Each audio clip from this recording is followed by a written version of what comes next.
Hey, I got a good one for you today. This is a story that I'm betting most of you don't know. I have an Elvis story that might be new. And this is when the king of rock and roll crossed paths with the granddaddy of Southern rock. And before I blow your minds any further, I'll just get to the point.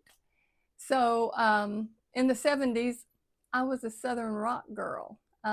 Marshall Tucker Band, Charlie Daniels, Leonard Skinner, Black Oak, Arkansas. Black Oak, Arkansas, they were huge in the 70s.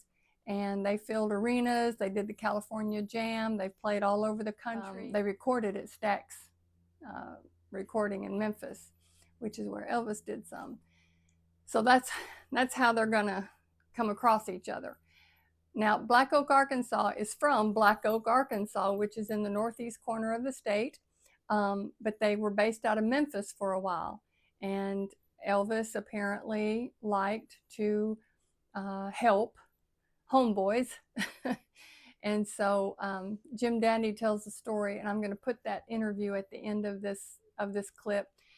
He's a little difficult to understand in his old age, but Jim Dandy was the stuff back in the day. And I'll put some pictures here of what he looked like. And David Lee Roth from Van Halen actually patterned his early stage presence after Jim Dandy of Black Oak. The white spandex, the boots. In fact, Jim Dandy will tell the story of David Lee Roth coming to one of their concerts and asking if he can film. That was before he had the Van Halen gig and all that. And then people have asked Jim Dandy, you know, did you ever get mad at David Lee Roth for stealing your stuff, your style? And he said, I just love this answer. He says, no. He goes, I got it for free. It didn't cost me anything. It doesn't cost him anything. He says, everybody borrows a little something from everybody. What a humble and genuine loving spirit he has. He tells a story about Elvis. Now, he was going by Jim Dandy. His name is James Mangrum of Black Oak, Arkansas. His stage name was Jim Dandy. And Elvis called the studio one day and apparently talked to him and said, you need to record Jim Dandy. Laverne Baker, a black female artist back in the day, did Jim Dandy, and I'll play a clip of her right here. Jim Dandy to the rescue! Jim Dandy to the rescue! Jim Dandy to the rescue! Go Jim Dandy! Go Jim Dandy! Okay, that's a nice tune. And she was a pioneer. But Elvis told Jim Dandy he better play it, and he needs to change it to first person. So Laverne Baker was talking about Jim Dandy sitting on a mountaintop, Jim Dandy. And then when Jim Dandy sang it, he said, I was sitting on a mountaintop. And so the song became about him. And it became their biggest hit. I think it reached number 26 on the Billboard, you know, Hot 100 or whatever. Never made it to number 1, but it was their best selling single. And all because of Elvis. And it's so cute. He'll say, he was like, you know, please don't tell me to sing that when he was listening to Elvis. And then Elvis said, you got to sing it. He goes, I got tired of waiting for you to discover it. So I figured I might as well tell you. Now, Elvis inspired Jim Dandy when he was in the 4th grade. And he tells the story about going to school after seeing Elvis on TV and saying he was going to be like Elvis someday. And all the kids and everybody was saying, well, who do you think you are? He goes, I know who I am. It's who I'm going to be. That matters. So anyway, listen to this bit of Jim Dandy by Black Oak, Arkansas. Got Jim Dandy, got Jim Dandy. I was sitting on a mountaintop, 30,000 feet to drive. Spotted a lady on a runaway horse. Let's ride a course. Jim Dandy to the rescue. Got Jim Dandy, got Jim Dandy. To the rescue. Jim Dandy to the rescue.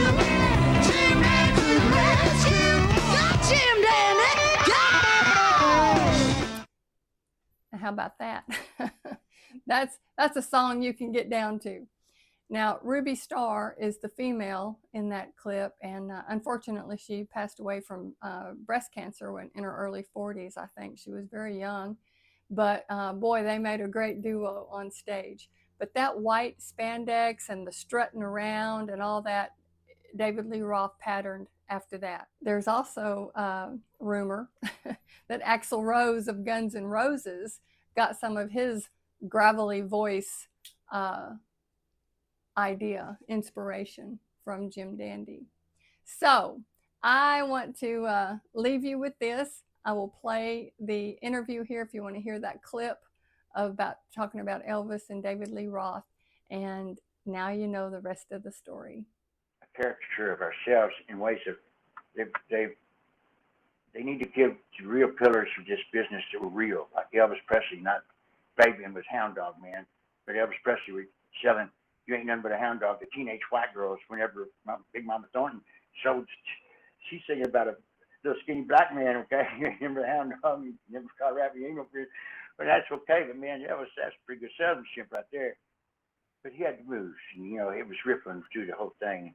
And it is personality that sets Elvis and Muhammad Ali apart from other people that had that same position in life, and John Lennon was one of the first high-profile personalities. When he met me, see, Elvis told me to do the song Jim Dandy to Rescue, okay? Now, did Elvis call you? Yes, on the phone. I was at Wally Heider's studio. And What'd he say? He told me to do the song Jim Dandy Rescue and told me to turn it first person. And he told me I was meant to do this song. And I was thinking, please don't get heavy. I mean, I'll do the song, whatever it sounds like. I'm thinking in my mind, And but he was a big fan of people that were from around Memphis area, okay? Uh-huh. And he's also a big Jim Dandy fan, Laverne Baker, Jim Dandy fan, okay? And he already got Dan Barker to record a song, too. And you remember on Little Sister, I went to get him candy, along came Jim Dandy, and walked right out the door, I was in Little Sister. But he told me to turn it first person, and I was meant to do this song, and he's tired of waiting on me to discover it myself. And I said, yes, sir. You're going to say no to the king of rock and roll? I thought, how corny. What I say that for? He said, well, rock and roll is created by a disc jockey for his own pocketbook, I figured. But if that's what the kids want to call it, that's okay with me. I play rhythm and blues, country, and I ain't for one king, and I ain't king. And I couldn't wait to tell my mama that. But things like that is happening in our lives.